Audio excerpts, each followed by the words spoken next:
नमस्कार, मैं हूं संतोष। सिटी न्यूज वैन रीवा की सांध्यकालीन समाचार सेवा में आपका स्वागत है। प्रस्तुत है आज के मुख्य खबरें। बड़े पर्दे पर रिलीज होने के साथ विवादों में आई बघेली फिल्म बुधिया, शुरू हुआ विरोध। सिरमौर चौराहे के 102 दुकानदारों ने महापौर को सौंपा ज्ञापन। कृषि क्षेत्र के विस्तार को लेकर मंथन शुरू, एफसीओ की अहम बैठक हुई संपन्न। खबरें अब विस्तार से। आज प्रदेश की 84,000 आशा उषा कार्यकर्ता तथा आंगनवाड़ी कार्यकर्ता प्रदेश स्तरीय हड़ताल पर चली गईं, जिनको लेकर शहर में निकाली गई रैली और कलेक्ट्रेट का किया गया घेराव, सौंपा गया ज्ञापन। आपको बता दें कि हड़ताली कर्मचारियों ने बताया कि उनकी 11 सूत्री मांगे हैं, जिसे सरकार को हर हाल में पूरा करना पड़ेगा। हड़ताली कर्मचारियों ने कहा कि हमारा आज़ादी के 75 वर्ष के बाद भी भारत सरकार अमृतकाल के रूप में मनाने का फैसला किया है। हम देश की आंगनवाड़ी कार्यकर्ता और सहायिका अखिल भारतीय आंगनवाड़ी वर्कर्स एवं हेल्पर्स फेडरेशन के बैनर तले 14 नवंबर से बाल दिवस के अवसर पर हड़ताल पर चले गए हैं। भारत के बच्चों के भोजन, स्वास्थ्य और शिक्षा के अधिकार, न्यूनतम मजदूरी, पेंशन और सामाजिक सुरक्षा सहित ट्रेड यूनियन अधिकारों के हमारे अधिकार की रक्षा के लिए पूरे देश में विरोध प्रदर्शन कर रहे हैं। हम भारत सरकार की जन विरोधी नीतियों और श्रम विरोधी नीतियों जैसे बजट में कटौती के कारण मजदूरी और भत्ते का भुगतान न करके आधार लिंकिंग और पोषण ट्रैकर के नाम पर लाभार्थियों को रोकने और वर्कर्स को परेशान करने तथा स्कूल शिक्षा के नाम पर आंगनवाड़ी केंद्रों के मर्ज और बंद करना, कीमतों में वृद्धि के कारण खाना पकाने की लागत में वृद्धि, आंगनवाड़ी केंद्रों में रूढ़िवादी और धार्मिक प्रथाओं को मजबूर करना सहित विभिन्न मांगों को लेकर आज हमने हड़ताल शुरू कर दी है। कार्यकर्ताओं ने कहा कि 2018 से वेतन वृद्धि नहीं की गई, जिसके चलते अब हम लोगों को भरण पोषण में भारी समस्याओं का सामना करना पड़ रहा है। सभी कार्यकर्ताओं ने शहर में एक रैली निकालकर आशा और आंगनवाड़ी कार्यकर्ताओं ने कलेक्ट्रेट का घेराव करते हुए कलेक्टर को ज्ञापन सौंपा है। प्रस्तुत है आशा उषा एवं आंगनवाड़ी कार्यकर्ताओं से प्राप्त जानकारी के अंश। आशा सहयोगिनी एकता यूनियन से जिला अध्यक्ष रंजना द्विवेदी बोल रही हूँ। हम लोगों का इतना शोषण हो रहा है कि हम लोग की सरकार सुन नहीं रही है। काम सिर्फ शुरू से लेके अंत तक का सिर्फ आशाओं का रहता है और फिर बड़े अधिकारियों तक पहुंचाया जाता है, जबकि फील्ड में काम हर वक्त रात दिन बराबर आशाएं करती हैं। अब हम लोग, सरकार यदि अपने मन का करती है तो अब हम लोग अपने मन का करेंगे और सरकार के खिलाफ ऐसे ही 1 हफ्ते का आंदोलन चलेगा और हम लोग अपने लड़ाई के हक के लिए लड़ाई लड़ेंगे। जी, हमारा आंगनवाड़ी का जो आंदोलन है आज पूरे देश में चल रहा है, हमारा राष्ट्रव्यापी आंदोलन है और ये आंदोलन हमारा आज सारे जिन मुद्दों को लेके है वो प्रधानमंत्री से संबंधित भी हैं कि सरकार हमें किसी तरह से कर्मचारी का दर्जा नहीं दे रही है, ना न्यूनतम वेतन दे रही है, ना तो जो श्रम सम्मेलन में निर्धारित हुआ था 45 में और 47 में कि न्यूनतम वेतन दिया जाए, पेंशन दी जाए, सामाजिक सुरक्षा दी जाए, ये दिया जाए, तो वो नहीं दे रही है। और राज्य सरकार से भी हमारी जो लड़ाई है वो है, उनके लिए भी हमारा ज्ञापन है। और जो हमारी महिला बाल विकास मंत्री हैं और जो भारत सरकार है, वो दोनों का एक जो पोषण ट्रैकर शुरू किया है, वो पोषण ट्रैकर में कोई भी सुविधा नहीं देते हुए वो जबरदस्ती काम करवाना चाह रहे हैं। शहर के सिरमौर चौराहे स्थित 102 दुकान के व्यापारियों ने नगर निगम महापौर को सौंपा ज्ञापन, जिसके बाद महापौर ने इसे पूरे मामले की जाँच कराकर निराकरण कराए जाने का दिया आश्वासन। हम आपको बता दें कि सिरमौर चौराहा फ्लाईओवर में नया लेन बनाया जाना है, जिसे यूनिवर्सिटी और बोदाबाग रोड पर निकालना है, जिसको लेकर कार्य भी शुरू कर दिया गया है। वहीं व्यापारियों द्वारा आरोप लगाया गया है कि सड़क चौड़ीकरण के नाम पर लगभग 102 दुकानों को हटाए जाने की योजना तैयार की जा रही है। आपको बता दें कि 102 दुकान के व्यापारियों ने कहा कि उनको हटाकर कहाँ विस्थापित किया जाएगा, इसकी भी उन्हें जानकारी नहीं है, जबकि उनकी 102 दुकानों की लीज रिन्यूअल वर्ष 2043 तक के लिए हो चुका है। इसके बावजूद भी उन्हें हटाए जाने की तैयारी की जा रही है। वहीं इस मामले को लेकर महापौर अजय मिश्रा बाबा ने कहा कि अब तक उन्हें इसकी जानकारी नहीं है। सिरमौर चौराहे के 102 दुकानदारों द्वारा उन्हें ज्ञापन सौंपा गया है, जिसके वो आयुक्त के माध्यम से जांच कराएंगे और अगर इन सभी दुकानदारों को वहां से हटाए जाने की ज़रूरत पड़ेगी तो इनको कहीं उचित स्थान पर ही विस्थापित किया जाएगा, क्योंकि इनके साथ इनका पूरा परिवार भी जुड़ा हुआ है। इन दुकानदारों के साथ कोई भी अन्याय नहीं होने दिया जाएगा। प्रस्तुत है व्यापारियों सहित महापौर अजय मिश्रा बाबा से प्राप्त जानकारी के अंश। अभी आपने महापौर को व्यापारियों ने ज्ञापन सौंपा है, क्या मामला क्या है? ये सिरमौर चौक पे, सिरमौर रोड पे नगर निगम की दुकानें बनी हैं। उस समय तत्कालीन सुधार न्यास था, नो लॉस नो प्रॉफिट। गरीब दुकानदार ठेला वाले थे, गोमती वाले थे, तो सुधार न्यास जब बना तो सबसे पहले सुधार न्यास द्वारा 102 दुकानें बनवाई गई थी। उसकी न्यूनतम लागत पे दी गई थी और यहाँ तक कि लीज रेंट उसका 122 रुपये प्रति वर्ष लगता था।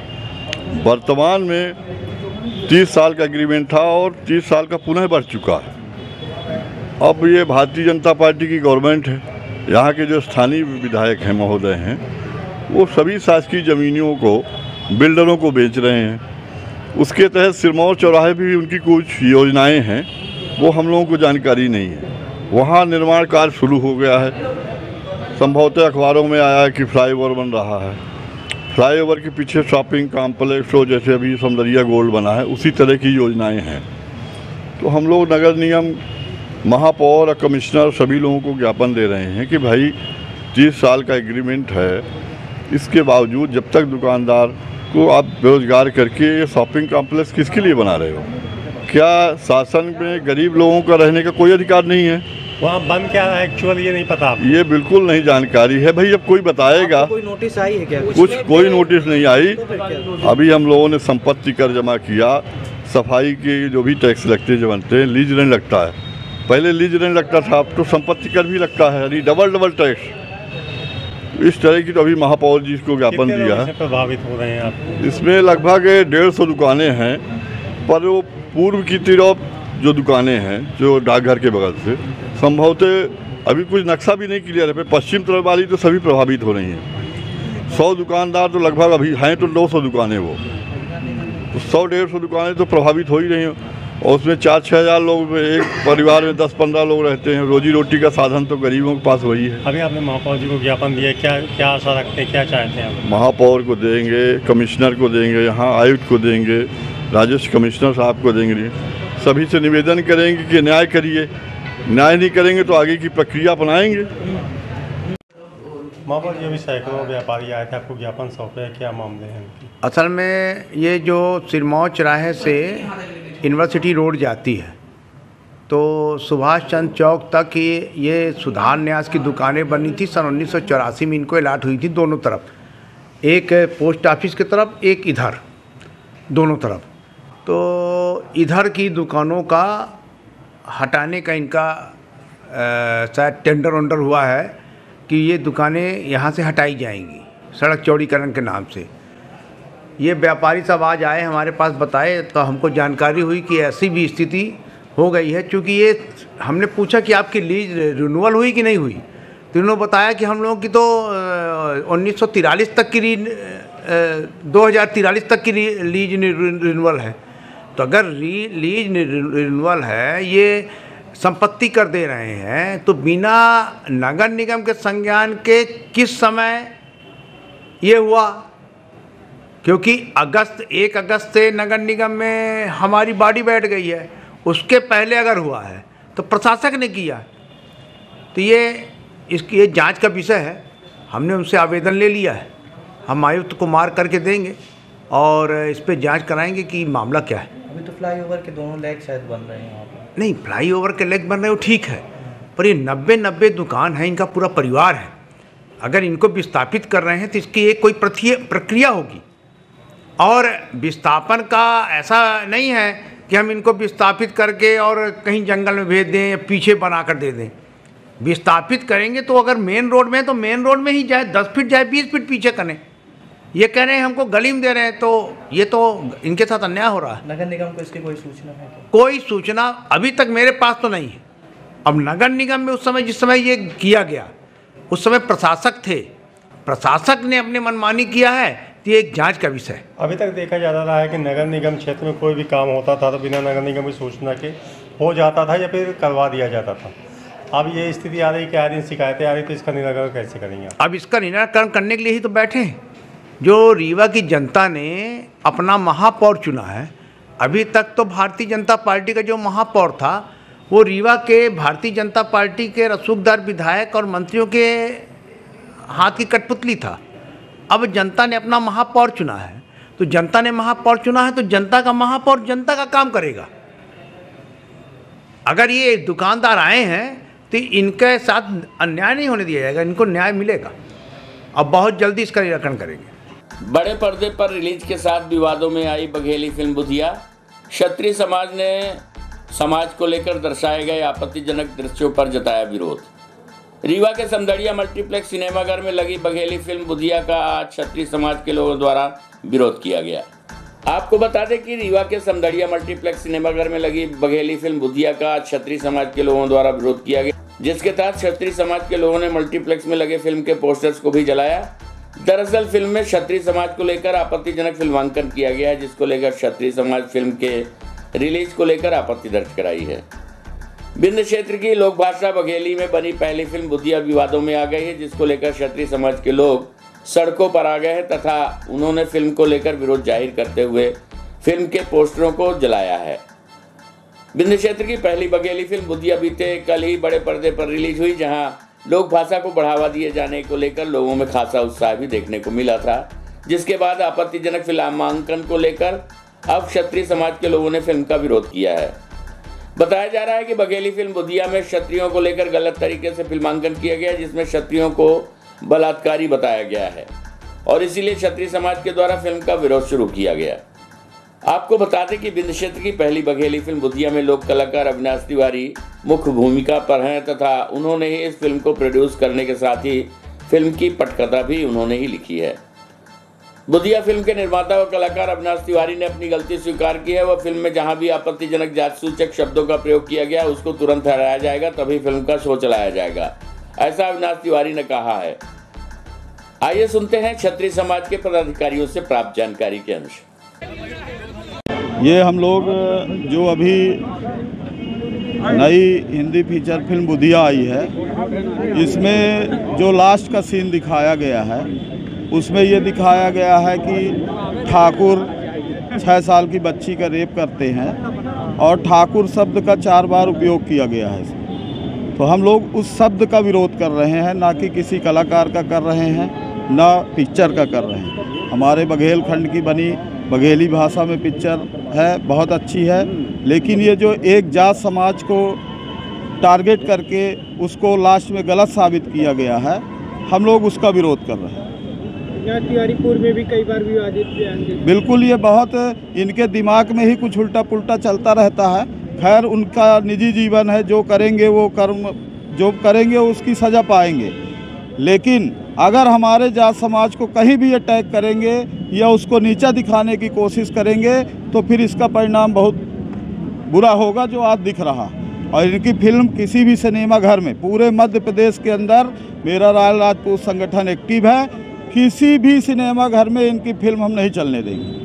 बघेली का समर्थन आप करते हैं? बिल्कुल, बघेली का समर्थन करते हैं, कलाकारों का समर्थन करते हैं, पिक्चर का भी समर्थन करते हैं। शायद हमारे समाज के लोगों ने सबसे ज़्यादा प्रमोट किया है इनकी पिक्चर, लेकिन उनकी भी गलती नहीं है। प्रमोशन में पूरा पिक्चर तो दिखाया नहीं जाता है, क्लिप दिखा के प्रमोट कराई जाती है। शायद है कि अगर काश कि मैंने पूरी पिक्चर दिखा के कराए होते तो मेरे समाज के लोग कभी ये सब न करते। अब मेरे ही समाज के लोग नहीं, किसी भी समाज को विलन बनाने का काम किसी भी डायरेक्टर द्वारा किया जाएगा। हम लोगों ने देखिए पद्मावती का भी विरोध किया था, लीला भंसाली जैसे बड़े माने एक्टरों डायरेक्टरों को हम लोगों ने समझाइश दे के उस फिल्म का सीन कटवाया था। इनसे भी यही निवेदन है कि ये जो उसमें ठाकुर शब्द का उपयोग करे हैं इसको हटा लें, बाकी पिक्चर चलाएं, हम लोगों को कोई आपत्ति नहीं। हम लोग फिर से प्रमोट करेंगे, पिक्चर चलने देंगे, लेकिन तो किसी भी सिनेमा घर में पिक्चर नहीं चलेगी, क्योंकि मेरा रायल राजपूत संगठन पूरी तरह से इनका विरोध कर। कृषि क्षेत्र के विस्तार को लेकर मंथन शुरू। कलेक्ट्रेट सभागार में संपन्न हुई अहम बैठक। अब गेहूं चावल के अलावा फल सब्जी कोदो कुटकी सरसों आदि को भी किया जाएगा विकसित। आपको बता दें कि भारत जैसे कृषि प्रधान देश को कृषि के माध्यम से ही विदेशी बाजार में पहुंचाने की तैयारी शुरू कर दी गई है। कृषि को लाभ का धंधा बनाने के लिए अब विभिन्न योजनाओं के माध्यम से कृषि के क्षेत्र में विस्तार किया जा रहा है। आपको बता दें कि रीवा जिले की आबोहवा के अनुसार कृषि क्षेत्र में कितना विस्तार किया जा सकता है, इसके लिए आज कलेक्ट्रेट की मोहन सभागार में बैठक बुलाई गई। कलेक्टर मनोज पुष्प की अध्यक्षता में शुरू हुई इस बैठक में महाप्रबंधक उद्योग और नाबार्ड के एफपीओ सहित जिला पंचायत के सीईओ स्वप्निल बनखेड़े, कृषि संबंधित कई अधिकारी एवं कर्मचारी मौजूद रहे। कलेक्टर मनोज पुष्प ने सरकार की मंशा को जाहिर करते हुए कहा कि अब गेहूं चावल के अलावा विभिन्न फसलों की उपज पर ध्यान दिया जा रहा है। इसमें विशेष रूप से फल सब्जी के व्यापार को लेकर भी चर्चा की गई, जिसमें किसानों को सरकार की विभिन्न योजनाओं का लाभ देते हुए फल सब्जी सहित प्याज, अलसी, कोदो, कुटकी आदि की फसल उपज करने के लिए निर्देश दिए गए। कलेक्टर मनोज पुष्प ने कहा कि सरसों की खेती को बढ़ावा देकर कच्ची घानी के तेल के लिए किसानों को प्रोत्साहित किया जा रहा है, जिसके लिए शासन की विभिन्न योजनाओं का लाभ देते हुए अच्छी उपज ली जाएगी, जिनका निर्यात विदेशों तक किया जाएगा। बैठक के दौरान रीवा जिले के सुंदरजा आम की चर्चा करते हुए कहा गया कि सुंदरजा आम विदेशों तक मशहूर है, जिसकी अच्छी उत्पादन करके विदेशों में सप्लाई करने की योजना बनाई जा रही है। आइए सुनते हैं इस संबंध में कलेक्टर रीवा मनोज पुष्प से प्राप्त जानकारी के अंश। विभिन्न एफपीओ के माध्यम से हम लोग सेक्टोरल प्लानिंग की कोशिश कर रहे हैं और धान और गेहूं के अलावा जो विभिन्न फसल हैं जिनका भी हम उत्पादन भी बढ़ाएं, एरिया भी बढ़ाएं और उनकी प्रोसेसिंग और मार्केटिंग की व्यवस्था करें, इसके प्रयास किए जा रहे हैं। विभिन्न एफपीओ के साथ इस पर बैठक हुई है और जो मूलतः फल और सब्जी के अलावा प्याज, सरसों, अलसी, रामतिल और कोदो, कुटकी, ज्वार और जौ, इन पर किसानों का काफ़ी रुझान हो रहा है। पिछले खरीफ में भी काफ़ी एरिया में इसमें हुआ है। हम लोग कोशिश कर रहे हैं कि जो अन्य फसलों पर किसान आ रहे हैं उनको बेहतर दाम मिल सके, उनके मार्केटिंग और प्रोसेसिंग और उनके संरक्षण के लिए शासन के विभिन्न योजनाओं के अंतर्गत उनको सहयोग किया जा सके। कोशिश ये है कि रीवा ज़िले को मोनोक्रॉपिंग से हम मल्टी क्रॉपिंग की तरफ ले जाएं, प्राकृतिक खेती और जो ऑर्गेनिक खेती है उसका बढ़ावा दें। और अभी जो एफपीओ आज तय हुआ है उसमें सरसों का एरिया बढ़ाने और सरसों पर आधारित कच्ची घानी के तेल के विकास के लिए हम लोग काम करना चाहेंगे और ये एक अच्छा डेवलपमेंट होगा, क्योंकि जिस तरीके से रीवा विकसित हो रहा है, रीवा के किसानों की आय में वृद्धि होगी। सर, ओनियन को लेकर के भी बात है। अनियन का एरिया ऑलरेडी काफ़ी है और हम लोग कॉन्ट्रैक्ट फार्मिंग के माध्यम से और एफपीओ के माध्यम से भी इसका न केवल एरिया बढ़ा रहे हैं बल्कि इनके ग्रेडिंग करने और इनकी पैकेजिंग के यूनिट्स लगाने की बात कर रहे हैं। इसलिए हमने डीआईसी को भी इसका मेंबर बनाया है। साथ में ड्राई अनियन करने के प्लांट्स लगाने की बात हुई है, ताकि जो ऐसे अनियन है जिसको कि हम बहुत समय तक नहीं रख सकते हैं और जिसको मार्केटिंग करने में दिक्कत आती है, तो उनको हम प्रोसेस करके ड्राई करें और ड्राई करके फिर हम उसको विदेश में भी और देश में भी बेचने की कोशिश करें। सुंदरजा आम के जीआई टैगिंग आखिरी चरण में है और सुंदरजा आम के एक्सपोर्ट करने और उसके साथ ही आम के विभिन्न वैरायटियों के मार्केटिंग के लिए भी हम लोग काम कर रहे हैं। बेटे की मौत से अनजान मां जब पहुंची अस्पताल तो उसके बगल में स्ट्रेचर में था मृतक बेटे का शव। 12 दिन से लापता बेटे से हुई ऐसी मुलाकात की हरे हो गए सारे जख्म। रिश्तेदारी से लौटते समय सड़क हादसे का हुए थे शिकार। आपको बता दें कि रिश्तेदारी से घर लौट रहा एक परिवार ऑटो एक्सीडेंट का शिकार हो गया, लेकिन उन्हें क्या पता था कि जिस अस्पताल में वो उपचार कराने जा रहे हैं वहां 13 दिन से लापता बेटे का शव स्ट्रेचर में मिलेगा, जिसे देखकर मां के जख्म हरे हो गए और वह सड़क हादसे में मिले अपनी चोट और दर्द को भूलकर बेटे के सदमे में डूब गई। दरअसल 13 दिन पूर्व 26 वर्षीय आलोक मिश्रा पुत्र देवेंद्र मिश्रा निवासी बरहा लापता हो गया था। 3 दिन बाद परिजनों ने बैकुंठपुर थाने में गुमशुदगी की रिपोर्ट दर्ज कराई थी। परिजनों ने बताया था कि आलोक घर से बाइक लेकर निकला लेकिन लौटकर नहीं आया। बैकुंठपुर पुलिस पतासाजी करने में जुटी रही। 13 दिन बाद रविवार को शाहपुर चौकी अंतर्गत मोहरबा गांव में शव मिलने की सूचना उनको प्राप्त हुई। इधर रविवार को लापता बेटे का शव मिलने से अनजान मृतक की मां, दादी और चाची सहित 5 लोग रिश्तेदारी में गए थे, जहां से अपने गांव बरहा ऑटो से लौट रहे थे। इससे पहले कि वो गांव पहुंचते तभी गांव के मोड़ पर ऑटो पलट गई, जिसमें मृतक की मां, दादी सहित चाची 5 लोग गंभीर रूप से घायल हो गए, जिन्हें आनन फानन में उपचार के लिए रीवा के संजय गांधी अस्पताल में लाया गया। इधर बेटे की मौत को खबर केवल उसके एक पुत्र को थी, जो शव के साथ अस्पताल पहुंचा था। कुछ ही समय में घायल अवस्था में उसकी मां और परिवार के लोग भी अस्पताल पहुंच गए। जब ऑटो से उतरकर घायल मां और परिवार के लोगों को अस्पताल के अंदर ले जाया जा रहा था तो वहीं बेटे का शव भी मृत अवस्था में पड़ा हुआ था, लेकिन सभी आलोक की मौत से अनजान थे। आखिरकार घायल मां को यह सूचना दी गई कि उसके बेटे की मौत हो चुकी है, जिसका शव उसके बगल वाले स्ट्रेचर पर ही रखा हुआ है। बेटे की मौत की खबर सुनकर मां सहम कर रह गई, मानो उसमें जान ही न बची हो।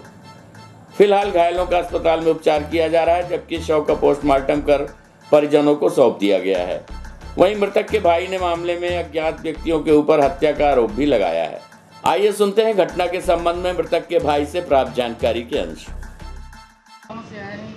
क्या घटना घटी? ग्राम बरहा 344 से हैं। आलोक मिश्रा उर्फ विपिन ये मेरा भाई है। विगत 1 तारीख से ये लापता हुआ। कुछ सरहंगों द्वारा पता चला है कि झगड़ा हुआ इसका है और वहाँ से 1 तारीख से किसी ने इसका पीछा किया है और 3 तारीख को हमने FIR बैकुंठपुर थाने में दर्ज करवाई है और आज पता चल रहा है कि वहाँ पे लाश मिल रही है। तो उम्मीद पाई जाती है कि जिनसे वो झगड़ा किया है, हो सकता है उन्हीं के माध्यम से ऐसा कुछ कार्रवाई हुआ जी। इससे बच्चे से कुछ तैरते बनता था ना? जी हाँ, बिल्कुल तैरते बनता था। फिर मतलब घटना की हुई है? हाँ, घटना की हुई है, बिल्कुल संदेह के दायरे में। ये जब घर से निकले तो क्या बोल के निकले थे? ये बोला तो कुछ नहीं था, खैर निकलने से पहले जो है तो कुछ लोगों के साथ मिलने गया है जिनका नाम मुझे जानकारी नहीं है और दोबारा आया है घर के पास। घर के पास ही खड़ा था, तभी पता चला है कि घर से 100 मीटर की दूरी पे 2 स्कूटी से 2 लोग इसका पीछा किए हैं और उस दरमियान से वो लापता है। आप किसी को पहचानते हैं? कौन है? अभी तो मैं नहीं पहचानता हूँ। क्या नाम है आपका? विवेक मिश्रा। जो ये खत्म हुए इनका क्या नाम है? आलोक मिश्रा। कितनी उम्र रही होगी इनकी? तकरीबन 26-27 साल। कौन से थाने में आपने इसको सूचना दी थी? बैकुंठपुर थाने में FIR करवाई थी 3 तारीख को। मिले कहाँ से हम? ये मिले हैं नदी में। ये जिस क्षेत्र में मिले हैं वो मोहरबा कहलाता है, थाना शाहपुर लगता है वहाँ का। मतदाता सूचियों का पुनरीक्षण कार्य का जायजा लेने पहुंचे अपर मुख्य निर्वाचन अधिकारी। भारत निर्वाचन आयोग के निर्देश पर रीवा जिले की सभी विधानसभा क्षेत्रों में मतदाता सूची का संक्षिप्त पुनरीक्षण का कार्य किए जाने के जारी किए गए थे निर्देश। आपको बता दें कि मतदाता सूची के पुनरीक्षण कार्य की शुरुआत पूर्व से ही शुरू कर दी गई थी, जिसकी समीक्षा करने राज्य निर्वाचन आयोग के अपर मुख्य निर्वाचन पदाधिकारी राजेश कौल आज रीवा पहुंचे। सुबह 8 बजे रेवांचल ट्रेन से उतारने के बाद राजेश कौल ने विभिन्न विद्यालयों में चल रहे मतदाता सूची के संक्षिप्त पुनरीक्षण का कार्य का अवलोकन किया। इस दौरान राजेश कौल ने जिले के विभिन्न विद्यालयों में चल रहे मतदाता सूची के विशेष संक्षिप्त पुनरीक्षण का कार्य का जायजा लेने विभिन्न विद्यालयों में पहुंचे। भ्रमण के दौरान संस्कृत महाविद्यालय, गोविंदगढ़, बिछिया, सिलपरा सहित मुकुंदपुर आदि विद्यालयों में पहुंचकर कार्य का जायजा लिया। मतदाता सूची के पुनरीक्षण कार्य में लगे अधिकारियों एवं कर्मचारियों को आवश्यक दिशा निर्देश देते हुए कार्य को समय सीमा पर समाप्त करने की बात कही गई। इस दौरान ADM Shailendra Singh, liaisoning officer एवं जिला खनिज अधिकारी रत्नेश दीक्षित सहित अन्य अधिकारी उपस्थित रहे। आइए देखते हैं निरीक्षण की एक झलक।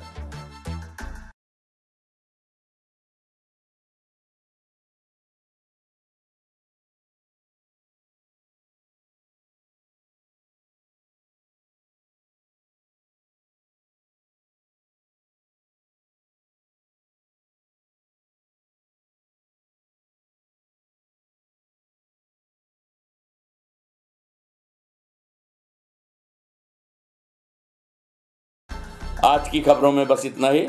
कल हम फिर हाजिर होंगे कुछ नई खबरों के साथ। तब तक के लिए हमें इजाजत दीजिए। नमस्कार।